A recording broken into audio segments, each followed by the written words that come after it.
외국의 초거대 브랜드가 감히 태극기를 따라했습니다. 대한민국의 상징이 이제 전 세계의 디자인 교과서가 된 걸까요? 과연 무슨 일인지 오늘의 사연 시작합니다. 안녕하세요. 저는 독일 베를린에서 글로벌 브랜드 컨설턴트로 일하고 있는 마르쿠스 슈미트입니다. 세계적인 기업들의 로고와 브랜딩 전략을 자문하는 일이 제 전문 분야이지요. 시각적 상징과 문화적 의미의 결합, 그것이 바로 제가 가장 중요하게 생각하는 브랜딩의 핵심입니다. 지난 15년간 저는 수십 개의 글로벌 브랜드들과 함께 일해왔습니다. 코카콜라의 빨간색, 애플의 사과 모양, 나이키의 스우시. 로고와 같은 상징들이 어떻게 단순한 이미지를 넘어 강력한 문화적 아이콘이 되었는지를 연구하고 분석하는 일은 언제나 저를 흥분시켰습니다. 그러나 그 어떤 프로젝트도 태극기와의 만남만큼 제 인생을 변화시키지는 못했어요. 모든 것은 작년 가을 베를린에서 열린 국제 브랜드 컨퍼런스에서 시작되었습니다. 그날은 세계 각국의 국가 상징에 대한 특별 세션이 있었어요. 학술적인 발표가 대부분이었기에 솔직히 조금 지루할 것이라 예상했지만 한국의 태극기에 대한 발표가 시작되자마자 제 생각은 완전히 바뀌었습니다. 태극기의 디자인을 처음 보았을 때 저는 즉시 펩시 로고와의 유사성에 주목했어요. 둘 다 빨강과 파랑의 원형 디자인을 사용하고 있었지요. 하지만 발표가 진행될수록 두 디자인 사이에 깊은 차이점이 드러났습니다. 펩시 로고가 단순히 시각적 효과를 위해 만들어진 반면 태극기는 깊은 철학적 의미와 역사적 맥락을 담고 있었어요. 특히 태극 문양에 담긴 음양의 조화, 사교에 표현된 우주의 원리에 대한 설명은 저를 완전히 매료시켰습니다. 단순한 디자인 속에 이토록 복잡하고 심오한 세계관이 담겨 있다는 사실이 놀라웠어요. 발표가 끝난 후 저는 즉시 발표자에게 다가가 더 많은 정보를 요청했습니다. 그 발표자는 서울대학교의 문화인류학 교수 김진우 박사였어요. 그는 제 질문들에 친절하게 답해 주었고 태극기의 역사와 의미에 대한 더 깊은 이야기를 들려주었습니다. 특히 인상적이었던 것은 태극기가 단순한 국가 상징을 넘어 한국인들의 삶과 문화 속에 깊이 스며들어 있다는 점이었어요. 태극기는 단순한 국기가 아닙니다. 그것은 한국인의 정신과 철학 그리고 역사적 정체성을 표현하는 상징입니다. 김 교수의 말은 제 마음속에 깊이 새겨졌어요. 컨퍼런스가 끝난 후 저는 태극기와 한국 문화에 대해 더 알고 싶다는 강한 호기심을 느꼈습니다. 마침 그 시기에 저는 스위스의 유명한 브랜드 프라이탁과 새로운 프로젝트를 시작할 예정이었어요. 프라이탁은 재활용 트럭 방수포로 만든 가방으로 유명한 회사로 환경 친화적인 브랜드 이미지로 세계적인 명성을 얻고 있었습니다. 프라이탁의 새로운 로고와 브랜드 아이덴티티 리뉴얼 프로젝트였는데 이는 제게 큰 기회였지만 동시에 엄청난 도전이기도 했습니다. 회사의 가치와 철학을 시각적으로 표현하는 것은 결코 쉬운 일이 아니니까요. 하지만 저는 자신감이 넘쳤어요. 태극기에서 받은 영감을 이 프로젝트에 접목시키고 싶다는 생각도 들었습니다. 취리히에 도착한 첫날 프라이탁의 본사를 방문했을 때 저는 깊은 인상을 받았습니다. 재활용 컨테이너로 만든 독특한 건물, 친환경 소재로 가득한 사무실, 열정적으로 일하는 직원들. 모든 것이 그들의 브랜드 가치와 일치하는 듯 했어요. 하지만 곧 그 표면 아래에 숨겨진 현실을 발견하게 되었습니다. 프로젝트 첫 회의에서 저는 프라이탁의 수석 디자이너 한스 밀러를 만났어요. 그는 업계에서 잘 알려진 인물로 뛰어난 디자인 감각을 가지고 있었지만 그의 권위적인 태도는 불편함을 주었습니다. 회의 도중 그는 자신이 구상하고 있는 새로운 로고 디자인을 보여주었는데 그것을 보는 순간 제 심장이 빠르게 뛰기 시작했어요. 그의 디자인 스케치에는 분명히 태극 문양과 유사한 요소가 포함되어 있었습니다. 빨강과 파랑의 원형 구조, 그 주변을 둘러싼 기하학적 패턴까지. 너무나 명백한 유사성이었지요. 더 충격적인 것은 한스가 이 디자인을 자신의 독창적인 발상이라고 소개했다는 점이었어요. 저는 즉시 그에게 태극기와의 유사성을 지적했습니다. 이 디자인은 한국의 태극기와 상당히 유사해 보이는데요. 혹시 그것에서 영감을 받으신 건가요? 한스의 반응은 예상 밖이었어요. 그는 잠시 당황하는 기색을 보이더니 곧 냉소적인 미소를 지으며 대답했습니다. 모든 디자인은 어딘가에서 영감을 받게 마련이죠. 중요한 것은 최종 결과물입니다. 이 로고가 프라이탁의 가치를 잘 표현한다면 그 기원이 어디든 상관없지 않나요? 그의 말에 저는 깊은 불편함을 느꼈습니다. 디자인의 특히 문화적 상징의 무단 차용은 단순한 영감의 문제가 아니었어요. 그것은 지적재산권의 문제이자 더 나아가 문화적 존중의 문제였습니다. 하지만 첫 회의에서 이 문제로 갈등을 일으키고 싶지는 않았기에 저는 일단 그 주제를 넘어갔어요. 회의가 끝난 후 저는 프라이탁의 사무실을 둘러보며 직원들과 대화할 기회를 가졌습니다. 그 과정에서 점차 회사의 내부 구조와 문화에 대해 알게 되었어요. 겉으로는 혁신적이고 평등해 보였지만 실제로는 매우 계층적인 조직이었습니다.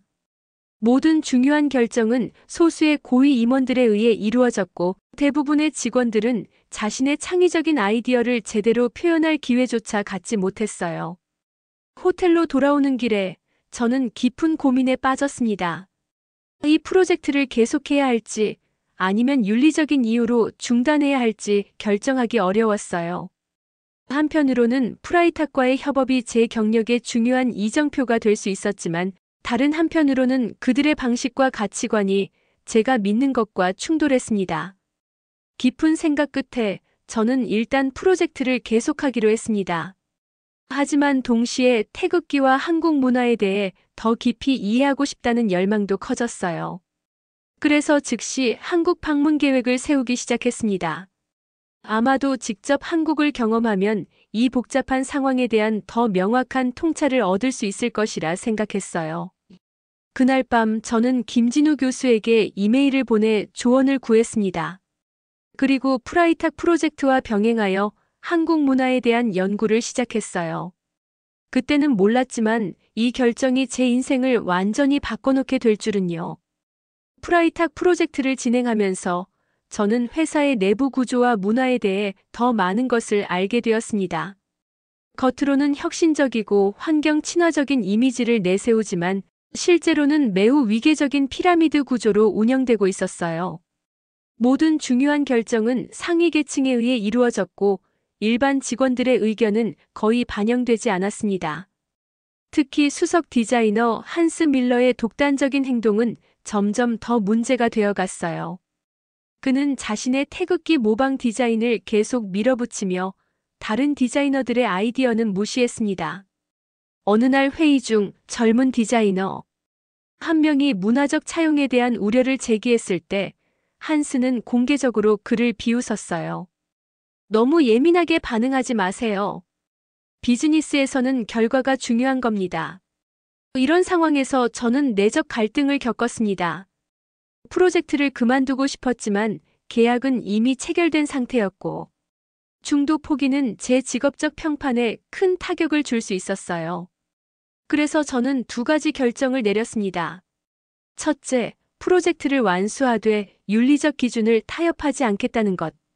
둘째, 한국을 직접 방문하여 태극기의 문화적 맥락을 깊이 이해하겠다는 것이었습니다.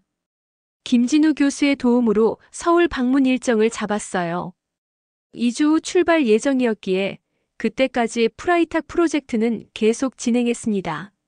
한스와의 갈등은 심화되었지만 저는 최대한 전문적인 태도를 유지하려 노력했어요. 그러나 내심으로는 한국 방문을 통해 얻게 될 통찰력으로 상황을 바꿀 수 있기를 바랐습니다. 마침내 서울행 비행기에 오른 순간 어떤 해방감이 느껴졌어요. 12시간의 비행 동안 저는 태극기와 한국 문화에 관한 책을 읽으며 시간을 보냈습니다. 인천공항에 도착했을 때는 이미 저녁이었고 공항에서 서울 시내로 향하는 길에 창밖으로 보이는 도시의 불빛들이 마치 새로운 모험을 환영하는 것 같았어요. 호텔에 체크인한 후 저는 곧바로 김진우 교수에게 도착을 알리는 메시지를 보냈습니다. 그는 다음 날 아침 국립박물관에서 만나자고 제안했어요. 첫날부터 바쁜 일정이 예상되었지만 설렘과 기대로 쉽게 잠들 수 없었습니다. 다음 날 아침 서울은 화창한 햇살로 저를 맞이했어요. 호텔 창문으로 보이는 도시의 모습은 현대적인 고층 건물과 전통 건축물이 조화롭게 어우러져 있었습니다.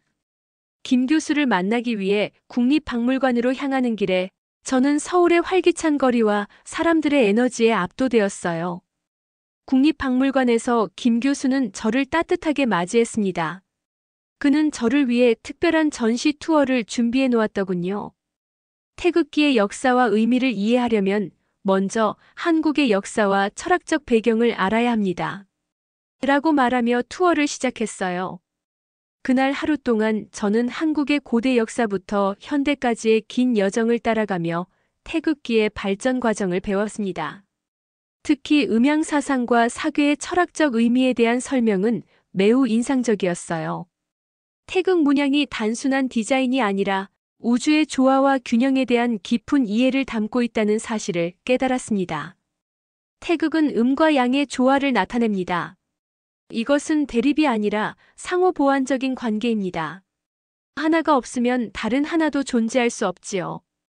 김 교수의 설명은 저에게 디자인을 넘어선 철학적 통찰을 제공했어요. 박물관 방문 후 우리는 근처 전통 찻집에서 이야기를 나누었습니다. 저는 프라이탁에서 겪고 있는 상황을 솔직하게 털어놓았어요. 한스의 태극 모방 디자인과 회사의 비윤리적 관행에 대한 제 우려를 설명했습니다. 김 교수는 깊은 생각에 잠긴 후 대답했어요. 문화적 차용과 문화적 이해는 다릅니다. 진정한 이해 없이 다른 문화의 상징을 가져다 쓰는 것은 존중이 아니라 착취입니다. 그의 말은 제 마음에 깊이 새겨졌습니다. 다음 날 김 교수는 저를 전통문화체험관으로 데려갔어요. 그곳에서 저는 한국의 전통공예, 음악, 춤을 직접 체험할 수 있었습니다. 특히 태극기를 직접 그려보는 시간이 가장 의미 있었어요. 붓을 들고 태극 문양을 그리면서 그 곡선의 흐름과 균형에 담긴 철학을 몸으로 느낄 수 있었습니다. 체험관의 선생님은 제 작품을 보고 미소 지었어요. 외국인이 이렇게 태극의 의미를 이해하고 표현하는 모습이 감동적입니다. 문화는 나눌수록 풍요로워지니까요. 그 말에 저는 깊은 감동을 받았습니다. 서울에서의 일주일은 눈 깜짝할 사이에 지나갔어요. 경복궁, 인사동, 남산타워 등 다양한 장소를 방문하며 한국의 역사와 현대 문화를 경험했습니다. 특히 인상적이었던 것은 한국인들의 따뜻한 환대와 공동체 의식이었어요. 식당에서, 지하철에서, 거리에서 만난 사람들은 저에게 늘 친절했고 기꺼이 도움을 주었습니다. 마지막 날, 김 교수는 저를 한강공원으로 초대했어요. 석양이 물드는 강을 배경으로 우리는 진지한 대화를 나눴습니다. 마르쿠스 씨, 이번 방문을 통해 무엇을 느꼈나요? 저는 잠시 생각한 후 대답했어요. 태극기는 단순한 국가 상징을 넘어서는 깊은 문화적, 철학적 의미를 담고 있다는 것을 깨달았습니다. 그리고 그것을 무단으로 차용하는 것은 매우 잘못된 일이라는 것도요. 김 교수는 고개를 끄덕였습니다. 그럼 이제 어떻게 하실 건가요? 제 대답은 확신에 찬 것이었어요. 베를린으로 돌아가서 프라이탁의 디자인 문제를 바로잡을 겁니다. 그들이 태극기의 의미와 가치를 이해하고 존중하도록 노력할 것입니다. 베를린으로 돌아가는 비행기 안에서 저는 한국에서의 경험을 되새기며 앞으로의 계획을 세웠습니다. 이제 저는 단순한 브랜드 컨설턴트를 넘어 문화적 가치를 지키는 수호자로서의 책임을 느꼈어요. 태극기와의 만남은 제 인생의 방향을 바꾸고 있었습니다. 베를린에 도착한 다음 날, 저는 곧바로 프라이탁 본사가 있는 취리히로 향했습니다. 한국에서의 경험은 제게 새로운 시각과 용기를 주었어요. 이제는 단순히 프로젝트를 완수하는 것이 아니라 문화적 가치와 윤리를 지키는 것이 제 임무라고 느꼈습니다. 취리히에 도착해 호텔에 짐을 풀자마자 저는 프라이탁 본사로 향했어요. 제가 없는 동안 한스는 디자인 작업을 더욱 진전시켰다고 했습니다. 사무실에 들어서자 직원들이 반갑게 맞이해 주었지만 한스의 표정은 다소 냉랭했어요. 휴가는 즐거우셨나요? 라고 그가 물었습니다. 그의 톤에서 약간의 냉소가 느껴졌어요. 휴가가 아니라 연구 여행이었습니다. 한국의 문화와 태극기에 대해 많은 것을 배웠어요. 제 대답에 한스는 눈썹을 치켜 올렸습니다. 그는 곧 저를 회의실로 안내하며 제가 없는 동안 발전시킨 디자인을 보여주었어요. 테이블 위에 펼쳐진 디자인을 보고 저는 충격을 받았습니다. 한스는 태극 문양을 더욱 노골적으로 차용했고 심지어 사계와 유사한 요소까지 추가했어요. 이것은 더 이상 단순한 영감의 문제가 아니었습니다. 명백한 문화적 도용이었지요. 한스, 이것은 한국의 태극기와 너무 유사합니다. 우리가 이전에 논의했던 문제가 더 심각해졌네요. 제 말에 한스는 미소를 지으며 대답했어요. 마르쿠스, 당신은 너무 걱정이 많아요. 이건 단지 동서양의 디자인 요소를 융합한 것뿐입니다. 브랜드의 글로벌 이미지를 위해 필요한 전략이죠. 그의 무신경한 태도에 저는 인내심을 잃기 시작했습니다. 이것은 융합이 아니라 도용입니다. 태극기는 단순한 디자인이 아니라 깊은 문화적, 철학적 의미를 담고 있어요. 그것을 이해하고 존중해야 합니다. 한스의 표정이 굳어졌어요. 마르쿠스, 우리는 비즈니스를 하는 겁니다. 감성적인 이야기로 시간을 낭비하지 맙시다. 이 디자인은 이미 임원들의 승인을 받았고 다음 주에 발표될 예정입니다. 저는 심호흡을 하며 차분하게 말했습니다. 그렇다면 저는 공식적으로 이 프로젝트에서 제 이름을 빼주기를 요청합니다. 저는 이런 비윤리적 행위에 동참할 수 없습니다. 한스의 얼굴이 붉어졌어요. 당신은 계약 의무가 있습니다. 지금 철수하면 법적 문제가 생길 수 있어요. 그의 위협에도 불구하고 저는 제 입장을 굽히지 않았습니다. 법적 위험을 감수하겠습니다. 제 양심이 더 중요합니다. 결국 그날의 회의는 불편한 분위기 속에서 끝났어요. 사무실을 나오면서 저는 몇몇 젊은 디자이너들이 저를 향해 고개를 끄덕이는 것을 볼 수 있었습니다. 그들도 내심 한스의 행동에 불편함을 느끼고 있었던 것 같았어요. 호텔로 돌아와 저는 깊은 고민에 빠졌습니다. 단순히 프로젝트에서 빠지는 것으로는 충분하지 않다는 생각이 들었어요. 태극기의 의미를 존중하기 위해 그리고 문화적 도용에 맞서기 위해 더 적극적인 행동이 필요했습니다. 다음 날 아침 저는 프라이탁의 CEO 마틴 슈바르츠에게 면담을 요청했어요. 그는 즉시 승낙했고 그날 오후 그의 사무실에서 만날 수 있었습니다. 마틴은 프라이탁의 창립 이념과 환경적 가치를 진심으로 믿는 사람이었기에 그가 이 문제를 이해해 줄 것이라는 희망이 있었어요. 마틴의 사무실은 심플하면서도 세련된 디자인이었습니다. 그는 저를 반갑게 맞이하며 커피를 권했어요. 마르쿠스, 무슨 일로 저를 만나고 싶으셨나요? 저는 직접적으로 문제를 제기했습니다. 한스 밀러가 디자인한 새로운 로고가 한국의 태극기를 무단으로 차용했다는 사실을 알려드리려고 합니다. 그리고 제가 한국을 방문하며 배운 것들, 태극기의 문화적 중요성, 그리고 프라이탁이 직면할 수 있는 윤리적, 법적 문제들을 설명했어요. 마틴은 주의 깊게 제 이야기를 들었습니다. 그의 표정이 점점 심각해졌어요. 이것은 매우 중대한 주장입니다. 증거가 있으신가요? 저는 준비해온 태블릿을 꺼내 태극기와 한스의 디자인을 나란히 보여주었습니다. 또한 한국에서 가져온 자료들과 김진우 교수의 의견이 담긴 이메일도 제시했어요. 마틴은 자료들을 자세히 살펴본 후 깊은 한숨을 내쉬었습니다. 이런 일이 발생했다니 매우 유감입니다. 프라이탁은 항상 윤리적 경영을 중요시해왔습니다. 이 문제를 즉시 조사하겠습니다.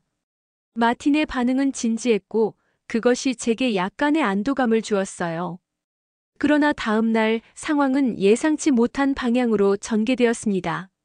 아침 일찍 프라이탁 본사에 도착했을 때 한스가 이미 저를 기다리고 있었어요. 그의 표정은 분노로 가득 차 있었습니다. 당신이 CEO에게 직접 가다니 매우 비전문적인 행동이군요. 저는 당황했지만 침착함을 유지했습니다. 한스, 이것은 개인적인 문제가 아니라 윤리적 문제입니다. 우리는 다른 문화의 중요한 상징을 존중해야 해요. 그는 비웃듯이 말했어요. 당신은 이제 문화경찰이라도 된 것 같군요. 이 일이 그냥 넘어가지 않을 겁니다. 그날 오후 저는 마틴으로부터 긴급회의 소집 통보를 받았습니다. 회의실에 들어서자 임원들과 법률 고문들이 심각한 표정으로 앉아 있었어요. 마틴이 말했습니다. 마르쿠스, 우리는 당신의 주장을 심각하게 고려했습니다. 하지만 한스는 이 디자인이 완전히 독창적이며 태극기와는 우연히 비슷한 것뿐이라고 주장합니다. 제가 반박하려 했지만 법률 고문이 손을 들어 저를 멈추게 했어요. 더욱이 당신의 행동은 회사의 기밀 정보를 외부인과 공유한 것으로 볼 수 있습니다. 이는 계약 위반에 해당할 수 있습니다. 저는 충격을 받았습니다. 그들은 문제의 본질을 회피하고 오히려 저를 공격하고 있었어요. 제가 김진우 교수에게 보낸 이메일이 기밀 누설이라고 생각하시나요? 저는 단지 문화적 도용에 대한 전문가 의견을 구한 것뿐입니다. 논쟁은 점점 격렬해졌고 결국 마틴이 개입했어요. 이 문제는 더 조사가 필요합니다. 그동안 마르쿠스 씨는 프로젝트에서 잠시 물러나 있어 주시기 바랍니다. 회의가 끝나고 사무실을 나오는 저의 마음은 무거웠습니다. 제가 옳은 일을 하고 있다고 믿었지만 이제 제 직업적 평판과 생계가 위험에 처했어요.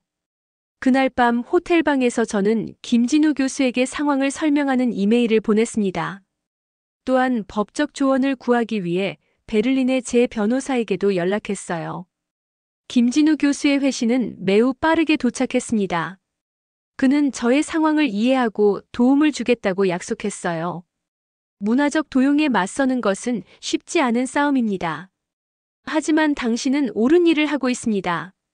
제가 한국문화재청과 연락해 보겠습니다. 그의 지지는 제게 큰 힘이 되었어요. 베를린의 변호사 안나 슈미츠도 유용한 조언을 주었습니다. 계약에는 윤리적 위반에 대해 이의를 제기할 권리가 있습니다. 또한 문화적 도용이 브랜드에 미치는 잠재적 위험을 알리는 것은 오히려 회사에 도움이 되는 일이지요. 그녀는 제가 법적으로 강한 입지를 갖고 있다고 설명했어요. 변호사의 조언에 용기를 얻어 저는 다음 날 아침 프라이탁으로 돌아갔습니다. 직원들 사이에 긴장감이 감돌았어요. 일부는 저를 피하는 듯했고 다른 일부는 오히려 더 친근하게 다가왔습니다. 특히 젊은 디자이너 몇 명이 커피타임에 저에게 접근했어요. 마르쿠스 씨, 저희는 당신을 지지합니다. 한스의 행동은 오래전부터 문제였어요. 그는 종종 다른 문화의 디자인을 무단으로 가져와 자신의 아이디어라고 주장했습니다. 레아라는 디자이너가 조용히 말했어요. 다른 직원들도 비슷한 경험을 공유했습니다. 이 대화는 제게 중요한 통찰을 주었습니다. 이것은 단지 태극기에 관한 문제가 아니라 프라이탁 내에 더 깊은 문화적 문제였어요. 피라미드 구조 속에서 상위 계층은 하위 계층의 목소리를 억압하고 때로는 비윤리적 행위까지 묵인하고 있었습니다. 그날 오후 저는 다시 마틴의 사무실을 찾았어요. 이번에는 더 확고한 증거와 동료들의 증언을 가지고 갔습니다. 마틴 씨, 이것은 단지 태극기 하나의 문제가 아닙니다. 프라이탁의 기업 문화 자체가 변화해야 합니다. 진정한 혁신은 다른 문화를 존중하고 직원들의 창의성을 진정으로 존중할 때 나옵니다. 마틴은 제 말을 주의 깊게 들었어요. 그는 진심으로 회사의 가치를 중요시하는 사람이었지만 일상적인 운영에서 멀어져 있었기에 내부의 문제를 제대로 인식하지 못했던 것 같았습니다. 이 모든 것이 사실이라면 저희는 심각한 문제를 가지고 있군요. 그는 잠시 생각에 잠긴 후 결정을 내렸어요. 전체 임원 회의를 소집하겠습니다. 이 문제를 공개적으로 논의해야겠어요. 마르쿠스 씨도 참석해 주시겠습니까? 저는 기꺼이 동의했습니다. 다음 날 아침, 프라이탁의 모든 임원과 디자인팀이 대회의실에 모였어요. 한스도 물론 그 자리에 있었습니다. 그의 표정은 여전히 자신감이 넘쳤지만 눈빛에는 약간의 불안이 보였어요. 마틴이 회의를 시작했습니다. 오늘 우리는 새로운 로고 디자인과 관련된 심각한 문제를 논의하기 위해 모였습니다. 마르쿠스 씨가 중요한 지적을 해주셨는데 우리의 디자인이 한국의 태극기를 무단으로 차용했을 가능성이 있습니다. 한스가 즉시 반박했어요. 이건 완전히 말도 안 되는 주장입니다. 제 디자인은 완전히 독창적이에요. 원형과 색상의 조합이 유사하다고 해서 문화적 도용이라고 할 수는 없습니다. 마틴은 고개를 끄덕이며 저를 바라보았어요. 마르쿠스 씨, 당신의 의견을 듣고 싶습니다. 저는 준비해온 프레젠테이션을 시작했습니다. 태극기의 역사와 문화적 의미, 그리고 한스의 디자인과의 명백한 유사성을 보여주었어요. 또한 김진우 교수의 전문가 의견과 한국문화재청의 입장도 공유했습니다. 이것은 단순한 시각적 유사성의 문제가 아닙니다. 태극기는 한국인의 정체성과 철학이 담긴 중요한 문화 상징입니다. 이를 충분한 이해와 존중 없이 차용하는 것은 문화적 도용이며 프라이탁의 브랜드 가치에도 심각한 손상을 줄 수 있습니다. 제 발표가 끝나자 회의실은 무거운 침묵에 잠겼어요. 그때 레아가 용기 있게 발언을 시작했습니다. 사실 이것은 처음 있는 일이 아닙니다. 한스는 과거에도 여러 차례 다른 문화의 디자인 요소를 무단으로 차용했어요. 그리고 우리가 이 일을 제기하면 항상 묵살당했습니다. 다른 디자이너들도 하나둘씩 비슷한 경험을 이야기하기 시작했어요. 한스의 얼굴이 점점 붉어졌고 그는 결국 자리에서 벌떡 일어났습니다. 이건 음모입니다. 여러분은 제 창의성을 질투하고 있을 뿐이에요. 마틴은 침착하게 한스를 진정시켰어요. 한스, 진정하세요. 우리는 지금 사실을 파악하려는 중입니다. 그리고 그는 법률 고문에게 시선을 돌렸어요. 이런 상황에서 회사가 직면할 수 있는 법적 위험은 무엇인가요?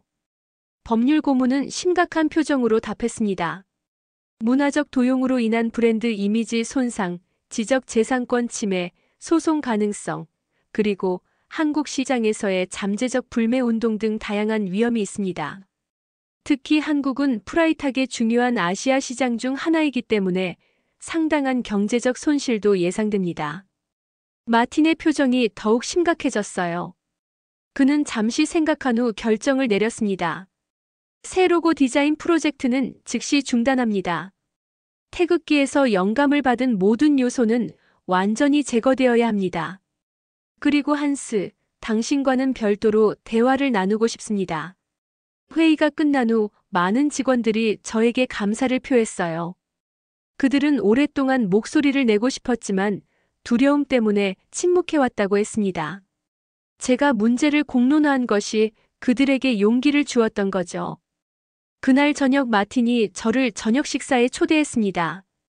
고급 레스토랑에서 그는 진심 어린 사과를 전했어요. 마르쿠스 씨, 당신이 이 문제를 제기해 주셔서 감사합니다. 이번 일을 통해 우리 회사 내에 많은 문제가 있다는 것을 깨달았습니다.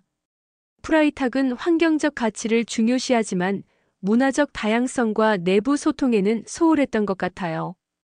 그는 계속해서 회사의 구조를 개혁하고 더 평등하고 존중하는 문화를 만들겠다고 약속했습니다. 그리고 한스에 관해서는 그는 당분간 휴가를 갖기로 했습니다. 그의 행동에 대한 내부 조사를 진행할 예정이에요. 저는 마틴의 진정성에 감동했습니다. 중요한 것은 과거의 실수를 인정하고 앞으로 나아가는 것입니다. 프라이탁이 진정한 글로벌 브랜드로 성장하려면 다양한 문화와 관점을 진정으로 이해하고 존중해야 해요. 마틴은 고개를 끄덕였어요. 당신의 말이 맞습니다. 그리고 이 과정에서 당신의 도움이 필요합니다. 우리와 함께 새로운 브랜드 철학을 만들어 나가지 않겠습니까? 저는 잠시 생각했습니다. 이것은 단순한 컨설팅 이상의 의미가 있었어요. 문화적 가치를 존중하는 기업 환경을 만드는데 기여할 수 있는 기회였습니다. 기꺼이 도와드리겠습니다. 하지만 한 가지 조건이 있습니다. 마틴이 고개를 기울였어요. 어떤 조건인가요? 프라이탁이 한국 문화에 대한 존중을 보여주는 방식으로 이 상황을 해결했으면 합니다. 단순히 디자인을 바꾸는 것을 넘어서 한국 문화에 대한 이해와 감사를 표현하는 특별한 프로젝트를 진행하는 것은 어떨까요? 마틴의 눈이 반짝였어요. 훌륭한 아이디어입니다. 구체적으로 어떤 프로젝트를 생각하고 계신가요? 저는 김진우 교수와 나눈 대화를 떠올리며 제안했습니다.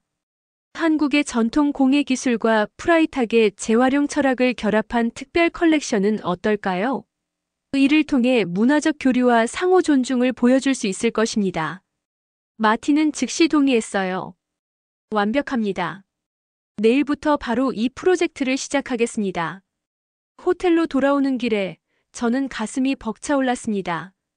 이번 경험을 통해 제가 단순한 브랜드 컨설턴트를 넘어 문화적 가치를 지키는 역할을 할 수 있다는 것을 깨달았어요. 태극기와의 만남은 제 인생의 새로운 방향을 제시해 주었습니다. 프라이탁의 변화는 놀라울 정도로 빠르게 진행되었습니다. 마틴은 약속을 지키며 회사의 구조와 문화를 개혁하기 시작했어요. 모든 직원들이 아이디어를 자유롭게 제안할 수 있는 열린 소통 채널이 마련되었고, 다양한 문화적 배경을 가진 직원들의 목소리가 더욱 존중받게 되었습니다. 한스에 대한 내부 조사 결과 그가 과거에도 여러 차례 다른 문화의 디자인 요소를 무단으로 차용했다는 사실이 확인되었어요.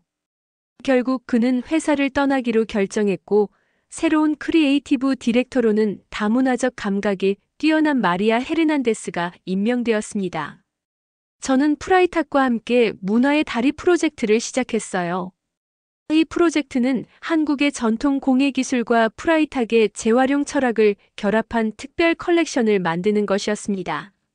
김진우 교수의 도움으로 저희는 한국의 젊은 공예장인들과 협업할 수 있었어요. 서울을 다시 방문한 저는 이번에는 프라이탁의 대표단과 함께였습니다. 마틴과 마리아 그리고 몇몇 디자이너들이 동행했어요. 저희는 전통 공방들을 방문하며 한국의 천년 역사를 가진 공예 기술을 배우고 장인들의 이야기를 들었습니다. 특히 인상적이었던 것은 전통 조각보 기법이었어요. 버려진 천 조각들을 모아 아름다운 패턴으로 재탄생시키는 이 기술은 프라이탁의 재활용 철학과 완벽하게 일치했습니다. 마리아는 이 기법에 깊은 감동을 받았어요. 이것은 단순한 재활용이 아니라 예술적 승화입니다. 우리가 배워야 할 점이 많네요. 열흘간의 한국 방문 동안 프라이탁 팀은 한국 문화에 완전히 몰입했습니다. 그들은 전통 음식을 맛보고 궁궐을 방문하고 한복을 입어보며 한국의 미적 감각과 철학을 체험했어요. 마틴은 매일 저녁 그날의 경험에 대해 깊은 감상을 나누었습니다. 우리가 얼마나 좁은 시각으로 세상을 보고 있었는지 깨닫게 되네요. 이런 문화적 교류가 진정한 혁신의 원천이 될 수 있겠어요. 서울에서의 마지막 날, 저희는 한국디자인재단에서 특별 워크숍을 개최했습니다. 프라이탁의 재활용 기술과 한국의 전통 공예 기법을 결합한 이 워크숍에는 많은 디자이너와 학생들이 참여했어요. 그 자리에서 마틴은 공식 성명을 발표했습니다. 프라이탁은 과거에 문화적 감수성이 부족했던 점을 진심으로 사과드립니다. 특히 한국의 소중한 문화 상징인 태극기에 대한 이해 없이 접근한 것은 큰 실수였습니다. 앞으로 저희는 다양한 문화를 진정으로 이해하고 존중하며 이를 통해 더 나은 디자인과 제품을 만들어 나가겠습니다. 그의 진심 어린 사과에 참석자들은 따뜻한 박수로 화답했어요. 이 워크숍은 한국 언론에도 크게 보도되었고 프라이탁의 진정성 있는 접근 방식이 많은 이들의 호감을 얻었습니다. 베를린으로 돌아온 후 저희는 문화의 다리 컬렉션을 본격적으로 개발하기 시작했어요. 한국의 장인들과 프라이탁의 디자이너들은 온라인으로 아이디어를 교환하며 끊임없이 소통했습니다. 재활용 트럭 방수포에 전통 조각보 기법을 적용한 가방, 태극의 조화와 균형 철학을 담은 디자인 패턴, 한글의 미적 요소를 활용한 액세서리 등 다양한 아이템이 탄생했어요. 6개월 후 문화의 달이 컬렉션이 드디어 완성되었습니다. 이 컬렉션의 공식 출시는 베를린과 서울에서 동시에 이루어졌어요. 베를린 행사에는 김진우 교수를 포함한 한국 대표단이 참석했고, 서울 행사에는 마틴과 마리아가 직접 참석했습니다. 베를린 행사를 준비하며 저는 깊은 감동을 느꼈어요. 한국 문화에 대한 존중과 이해를 바탕으로 한 이 프로젝트는 단순한 제품 출시를 넘어 진정한 문화적 교류의 장이 되었습니다. 전시장에는 태극기의 역사와 의미를 설명하는 특별 섹션이 마련되었고, 한국 장인들의 작업 과정을 보여주는 다큐멘터리도 상영되었어요. 출시 행사는 대성공이었습니다. 컬렉션은 디자인 커뮤니티와 대중 모두에게 큰 호응을 얻었고, 여러 유명 디자인 매거진에서 높은 평가를 받았어요. 특히 많은 비평가들이 이 프로젝트가 단순한 문화적 차용이 아닌 진정한 문화적 협업의 모델이 되었다고 칭찬했습니다. 더욱 고무적인 것은 이 컬렉션의 수익금 일부가 한국의 전통 공예를 보존하고 젊은 장인들을 지원하는 기금으로 기부된다는 점이었어요. 프라이탁은 단기적인 이익을 넘어 지속 가능한 문화 교류를 위한 장기적인 비전을 보여주었습니다. 김진우 교수는 행사장에서 저를 따뜻하게 포옹했어요. 마르쿠스, 당신이 한 일은 매우 의미 있습니다. 이것은 문화적 충돌을 문화적 화합으로 전환시킨 아름다운 사례입니다. 그의 말에 저는 깊은 감동을 받았습니다. 교수님, 모든 것은 교수님의 도움 덕분입니다. 저에게 태극기의 진정한 의미를 가르쳐 주셔서 감사합니다. 행사가 끝난 후 마틴은 저에게 특별한 제안을 했어요. 마르쿠스, 우리는 회사 내에 새로운 문화 다양성 및 윤리적 디자인 부서를 만들려고 합니다. 당신이 이 부서를 이끌어 주었으면 합니다. 이 제안은 제게 큰 의미가 있었습니다. 단순한 브랜드 컨설팅을 넘어 문화적 가치와 윤리를 기업 환경에 통합하는 일에 전념할 수 있는 기회였어요. 기꺼이 수락하겠습니다. 이것은 제가 꿈꿔왔던 방향입니다. 그날 밤 호텔방에서 창밖을 바라보며 저는 지난 몇 개월을 돌아보았습니다. 태극기와의 우연한 만남이 어떻게 제 인생의 방향을 바꾸었는지, 그리고 그 과정에서 제가 얼마나 성장했는지 생각했어요. 이제 저는 브랜드의 가치와 문화적 존중이 어떻게 조화를 이룰 수 있는지, 그리고 그것이 어떻게 더 나은 비즈니스와 사회를 만들 수 있는지 깊이 이해하게 되었습니다. 창문에 비친 제 모습을 바라보며 저는 미소를 지었어요. 이것은 끝이 아니라 새로운 여정의 시작이었습니다. 문화의 다리를 놓는 일, 서로 다른 세계를 연결하는 일. 그것이 바로 제가 앞으로 헌신하고 싶은 일이었어요. 프라이탁의 문화 다양성 및 윤리적 디자인 부서 책임자라는 새로운 역할은 제게 많은 도전과 기회를 가져다 주었습니다. 1년이 지난 지금 저희 부서는 회사 내에서 중요한 위치를 차지하게 되었어요. 모든 새로운 디자인과 마케팅 캠페인은 저희 부서의 검토를 거쳐야 했고, 다양한 문화적 배경을 가진 직원들로 구성된 저희 팀은 회사의 결정에 중요한 영향력을 행사했습니다. 문화의 다리 컬렉션의 성공 이후 프라이탁은 다른 문화와의 협업 프로젝트도 시작했어요. 인도의 전통 직물 기술, 아프리카의 패턴 디자인, 남미의 수공예 기법 등 다양한 문화적 요소들이 프라이탁의 제품에 윤리적이고 존중받는 방식으로 통합되었습니다. 모든 협업은 해당 문화의 전문가들과 장인들의 적극적인 참여와 공정한 보상을 기반으로 했어요. 특히 자랑스러웠던 것은 프라이탁의 기업 문화가 실질적으로 변화했다는 점입니다. 예전의 위계적인 피라미드 구조는 사라지고 모든 직원들이 자신의 의견을 자유롭게 표현할 수 있는 평등한 환경이 조성되었어요. 다양한 문화적 배경을 가진 직원들이 늘어났고 그들의 다양한 관점이 회사의 혁신을 이끌어 나갔습니다. 하지만 모든 것이 순탄했던 것은 아니었어요.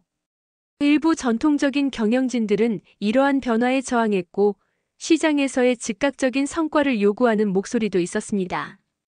그럼에도 불구하고 마틴은 흔들림 없이 새로운 비전을 지지했어요.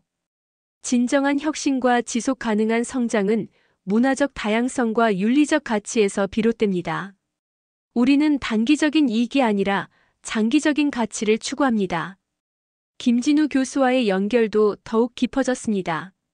그는 프라이탁의 자문위원으로 참여하게 되었고 정기적으로 문화적 감수성에 관한 워크숍을 진행했어요. 또한 서울대학교와 프라이탁 사이에 교류 프로그램도 시작되어 한국 학생들이 취리히를 방문하고 프라이탁의 디자이너들이 서울에서 강의하는 기회가 마련되었습니다. 문화의 다리 컬렉션 출시 1주년을 맞아 저희는 특별한 행사를 준비했어요. 이번에는 베를린의 유명한 디자인 박물관에서 문화적 교류와 윤리적 디자인이라는 주제로 전시회를 개최했습니다. 이 전시회는 태극기와 프라이탁의 만남에서 시작된 여정을 보여주었고 문화적 존중과 협업의 중요성을 강조했어요. 전시회 개막식에는 많은 디자인 관계자들과 문화 전문가들이 참석했습니다. 특별히 한국 대사관에서도 대표단이 참석했고 한국문화재청장이 직접 축사를 전했어요. 이 프로젝트는 문화적 교류의 모범 사례가 되었습니다. 서로의 문화를 존중하고 배우는 과정에서 새로운 가치가 창출되는 것을 볼 수 있었습니다. 개막식 연설에서 저는 제 여정의 시작점이었던 태극기와의 만남에 대해 이야기했어요. 한 번의 우연한 만남이 제 인생을 완전히 바꾸었습니다. 태극기의 아름다움과 깊은 철학적 의미를 알게 되면서 저는 디자인의 진정한 가치가 무엇인지 다시 생각하게 되었습니다. 그것은 단순한 미적 요소가 아니라 문화와 역사, 그리고 인간의 가치가 담긴 소통의 수단입니다. 전시회는 큰 성공을 거두었고 이후 파리, 뉴욕, 도쿄, 그리고 서울로 순회 전시를 이어갔어요. 각 도시마다 현지 문화와의 대화를 주제로 한 특별 세션이 추가되어 전시 자체가 문화적 교류의 장이 되었습니다. 특히 서울에서의 전시회는 제게 매우 특별했어요. 국립현대미술관에서 열린 이 전시회에는 수많은 방문객들이 찾아왔고 한국 디자인계에서도 큰 관심을 보였습니다. 김진우 교수는 이 자리에서 저를 문화적 다리를 놓는 사람이라고 소개했어요. 그의 말에 저는 깊은 감동을 받았습니다. 서울에 머무는 동안 저는 한국 디자인 학교들을 방문해 강연을 진행했어요. 학생들의 열정과 창의성에 감명받았고 그들의 질문은 저에게 새로운 통찰을 주었습니다. 한 학생이 물었어요. 문화적 영감과 문화적 도용의 경계는 어디인가요? 이 질문은 제가 늘 고민해온 주제였습니다. 저는 이렇게 대답했습니다. 그 경계는 존중과 이해에 있습니다. 다른 문화의 요소를 사용할 때 그 깊은 의미와 맥락을 이해하고 존중하는지, 그리고 그 문화의 사람들과 진정한 대화과 협업이 있는지가 중요합니다. 문화적 영감은 일방적인 가져옴이 아니라 상호 교류와 성장의 과정이어야 합니다. 강연 후 여러 학생들이 저에게 다가와 자신들의 디자인 철학에 대해 이야기했어요. 그들 중 많은 이들이 전통과 현대를 연결하는 방법, 그리고 글로벌 시장에서 한국적 정체성을 유지하는 방법에 대해 고민하고 있었습니다. 저는 그들과의 대화에서 많은 것을 배웠고 미래의 디자인이 나아갈 방향에 대한 희망을 보았어요. 서울에서의 마지막 날, 김진우 교수는 저를 한강공원으로 초대했습니다. 노을이 지는 강변에서 우리는 지난 1년간의 여정을 돌아보았어요. 마르쿠스, 당신의 용기가 이 모든 변화를 만들어냈습니다. 태극기를 보호하기 위한 당신의 행동이 더 넓은 문화적 대화의 문을 열었어요. 저는 미소 지으며 답했습니다. 모든 것은 교수님이 태극기의 의미를 가르쳐 주셨기 때문입니다. 저는 그저 배운 것을 실천했을 뿐이에요. 김 교수는 강물을 바라보며 말했어요. 태극은 상반되는 두 요소의 조화와 균형을 상징합니다. 당신은 서로 다른 문화들 사이에 그런 조화를 만들어내고 있어요. 그것이 바로 태극의 정신을 진정으로 이해한 것입니다. 그의 말에 저는 깊은 감동을 느꼈습니다. 제가 시작한 일이 태극의 철학과 맞닿아 있다는 생각이 들었어요. 서로 다른 것들의 조화, 그것이 바로 제가 추구하는 가치였습니다. 베를린으로 돌아가는 비행기 안에서 저는 앞으로의 계획을 구상했습니다. 프라이탁에서의 경험을 바탕으로 저는 더 많은 기업들에게 문화적 다양성과 윤리적 디자인의 가치를 전파하고 싶었어요. 또한 디자인 교육에도 이러한 가치가 반영되길 바랐습니다.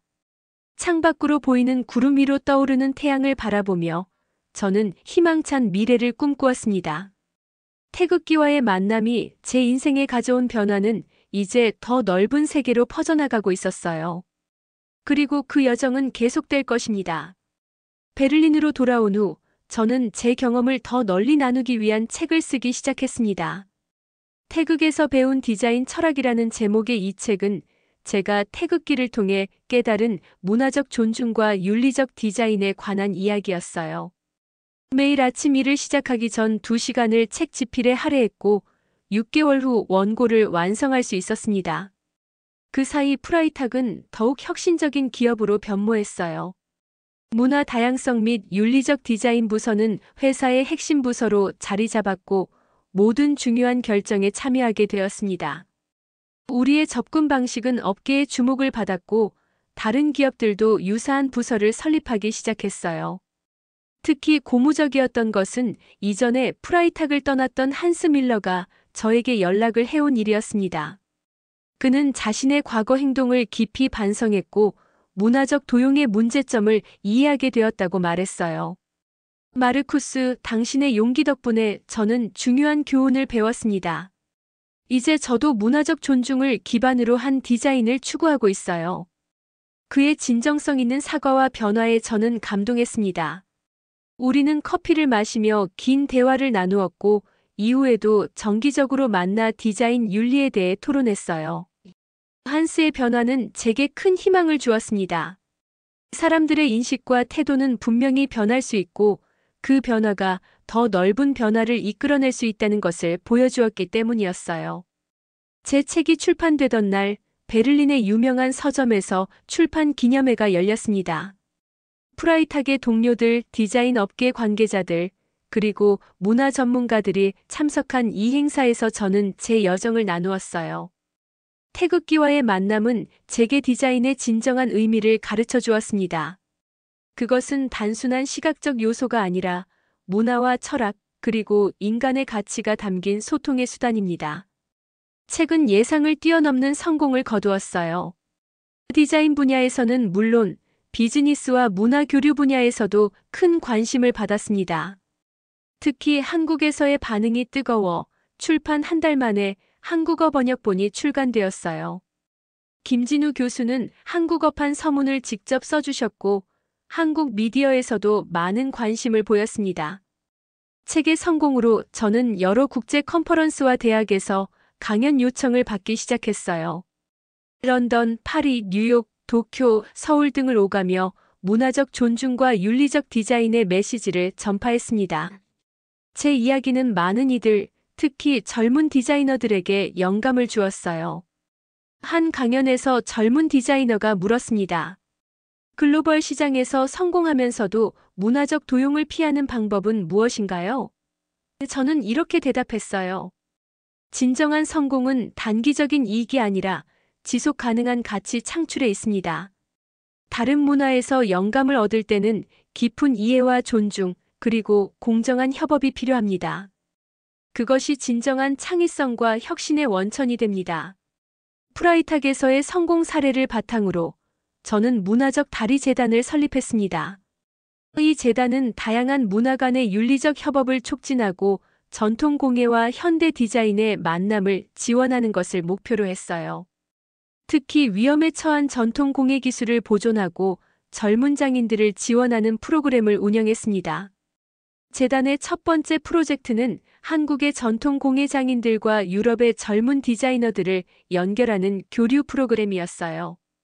양측은 서로의 기술과 지식을 공유하며 전통과 현대가 조화를 이루는 새로운 작품들을 만들어냈습니다. 이 프로젝트의 결과물은 서울과 베를린에서 전시되어 큰 호응을 얻었어요.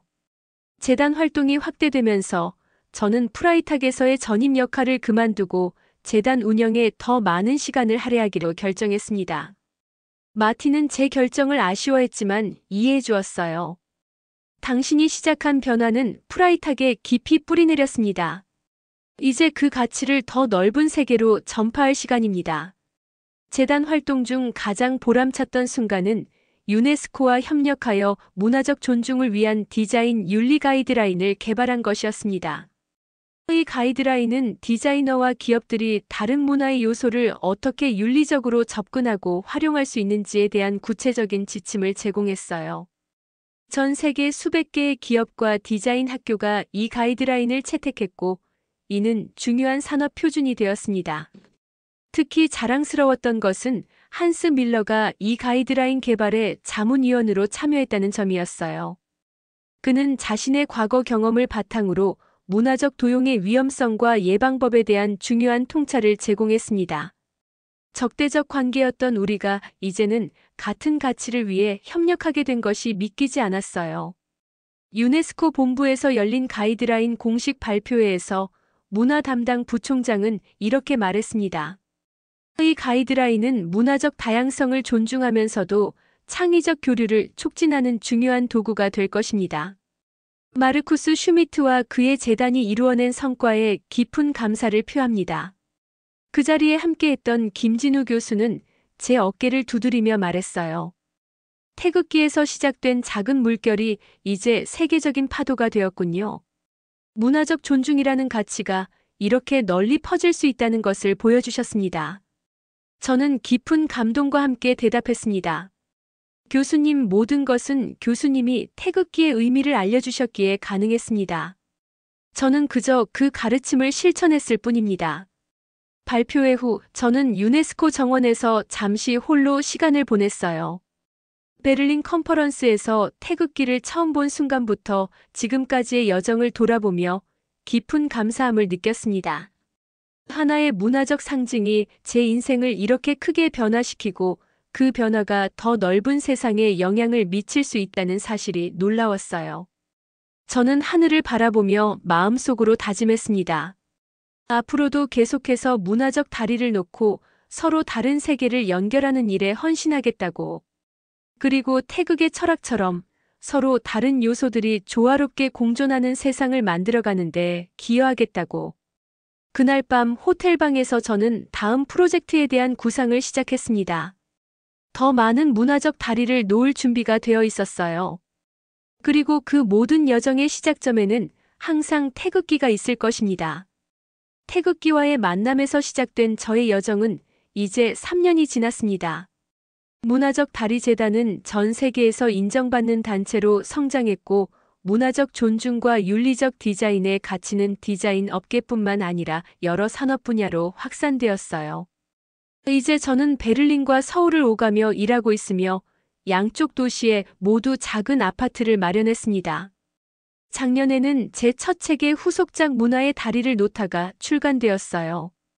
이 책에서는 지난 3년간 제가 경험한 다양한 문화 간 협업 사례들과 그 과정에서 배운 교훈을 공유했습니다.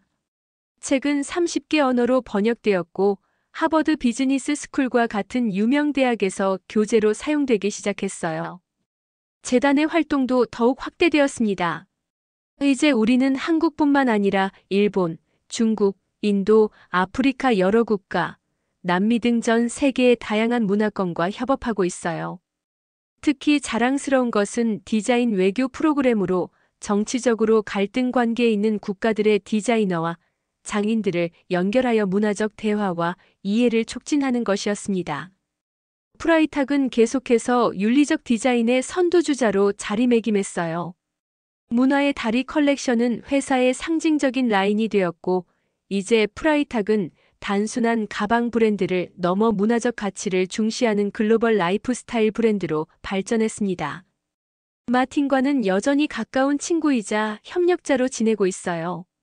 한스 밀러는 더욱 놀라운 변화를 보여주었습니다. 그는 젊은 디자이너들을 위한 윤리적 디자인 워크숍 시리즈를 시작했고, 자신의 과거 경험을 교훈 삼아 문화적 도용의 위험성에 대해 강연하고 있었어요. 우리는 종종 같은 무대에서 함께 강연하며 어떻게 갈등에서 협력으로 관계가 변화했는지 이야기했습니다. 김진우 교수와의 우정도 더욱 깊어졌어요.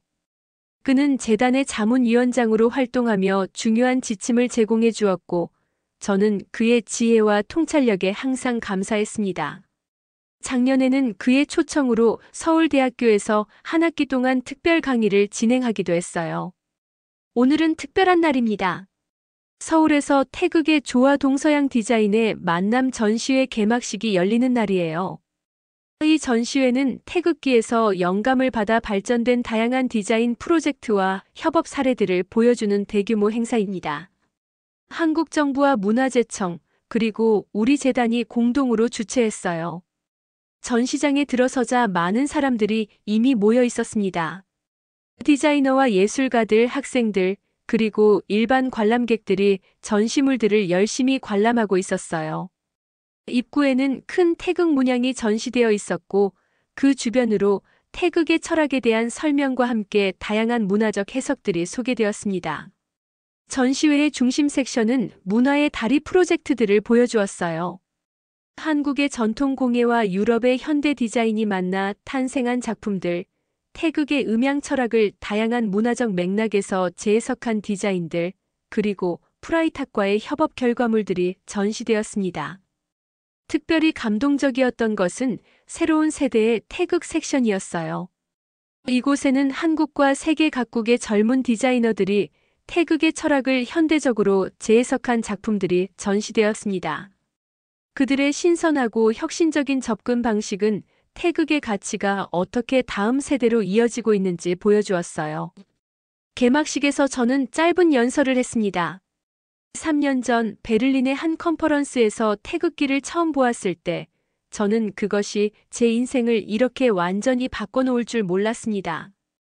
태극의 음양 철학은 제게 균형과 조화의 중요성을 가르쳐 주었고, 서로 다른 문화들이 어떻게 상호 보완적으로 공존할 수 있는지 보여주었습니다. 오늘 이 전시회는 그 여정의 중요한 이정표입니다. 연설 후 한 노인분이 저에게 다가왔어요. 그는 자신을 태극기의 현대적 디자인을 완성한 디자이너의 아들이라고 소개했습니다. 아버지께서 생전에 태극기의 디자인이 이렇게 세계적인 영감의 원천이 될 줄은 상상도 못하셨을 겁니다. 슈미트 씨가 우리 문화유산의 가치를 세계에 알려주셔서 진심으로 감사합니다. 그의 말에 저는 깊은 감동을 받았어요. 태극기 디자이너의 후손을 만난 것은 마치 제 여정이 완전한 원을 그린 것 같은 느낌이었습니다. 감사해야 할 사람은 저입니다. 태극기는 제게 삶의 새로운 방향과 목적을 주었으니까요. 전시회 중앙에 마련된 특별 공간에서는 관람객들이 직접 태극의 원리를 적용한 디자인을 만들어 볼 수 있었어요. 저는 한 어린 소녀가 태극 문양을 그리는 것을 지켜보았습니다. 그녀의 순수한 집중과 기쁨은 문화와 창의성이 세대를 넘어 이어지는 모습을 보여주었어요. 전시회 폐장 후 김진우 교수와 저는 인사동의 조용한 전통 찻집에서 이야기를 나누었습니다. 마르쿠스, 당신의 여정은 이제 어디로 향하나요? 그가 물었어요. 저는 잠시 생각에 잠겼습니다. 사실 최근에 새로운 프로젝트를 구상하고 있습니다. 글로벌 디자인 윤리 교육이라는 프로그램으로 디자인 학교들이 문화적 존중과 윤리를 교육 과정에 통합할 수 있도록 돕는 것입니다. 미래의 디자이너들이 처음부터 이러한 가치를 내면화할 수 있다면 우리가 겪었던 많은 문제들을 예방할 수 있을 거예요. 김 교수는 미소 지으며 고개를 끄덕였습니다. 훌륭한 아이디어입니다. 문화적 존중은 단순한 지식이 아니라 습관이 되어야 하니까요. 그리고 그 습관은 어릴 때부터 형성되어야 합니다. 우리는 오랜 시간 교육의 중요성과 문화적 다양성이 가져오는 창의적 가능성에 대해 이야기했어요. 밤이 깊어갈수록 저는 더욱 확신을 갖게 되었습니다. 제가 가야 할 길은 분명했어요. 교육을 통해 더 많은 문화적 다리 건축가들을 양성하는 것. 그것이 태극기가 제게 가르쳐준 가치를 가장 효과적으로 전파하는 방법이었습니다. 다음 날 아침 호텔 창문을 통해 서울의 아침 풍경을 바라보며 저는 깊은 감사함을 느꼈어요. 태극기와의 우연한 만남이 이렇게 의미 있는 여정으로 이어질 줄은 상상도 못했습니다. 이제 저는 절대 프롬프트 엔지니어가 아니라는 것을 알아요. 그 여정은 때로는 도전적이었고, 때로는 두려웠지만, 항상 제가 올바른 방향으로 나아가고 있다는 확신이 있었습니다. 문화적 존중과 상호 이해의 가치는 디자인을 넘어 우리가 살아가는 방식 전체에 적용될 수 있는 보편적 진리였어요. 창밖으로 보이는 아침 햇살 속에 서울의 건물들이 빛나고 있었습니다. 전통과 현대가 조화롭게 공존하는 이 도시는 마치 태극의 철학을 구현한 것 같았어요. 서로 다른 요소들이 대립하지 않고 상호 보완적으로 어우러져 더 아름다운 전체를 만들어내는 모습. 저는 창가에 서서 조용히 다짐했습니다. 이 여정은 끝이 아니라 새로운 시작이라고. 태극기에서 배운 지혜를 더 많은 이들과 나누고 더 많은 문화적 다리를 놓고 더욱 조화로운 세상을 만들어가는데 제 삶을 헌신하겠다고. 그리고 그 여정의 모든 순간에 저는 태극의 아름다운 균형과 조화를 기억할 것입니다. 서로 다른 것들이 서로를 완성시키는 태극의 지혜는 이제 제 삶의 나침반이 되었으니까요. 베를린과 서울, 동양과 서양, 전통과 현대. 이 모든 것들 사이에서 저는 이제 진정한 문화적 다리가 되었습니다. 그리고 그 다리 위에서 저는 더 많은 사람들이 서로의 문화를 존중하고 배우며 함께 걸어가기를 희망합니다. 태극기, 그 작은 만남이 만들어낸 큰 변화. 제 인생의 가장 소중한 선물이었습니다.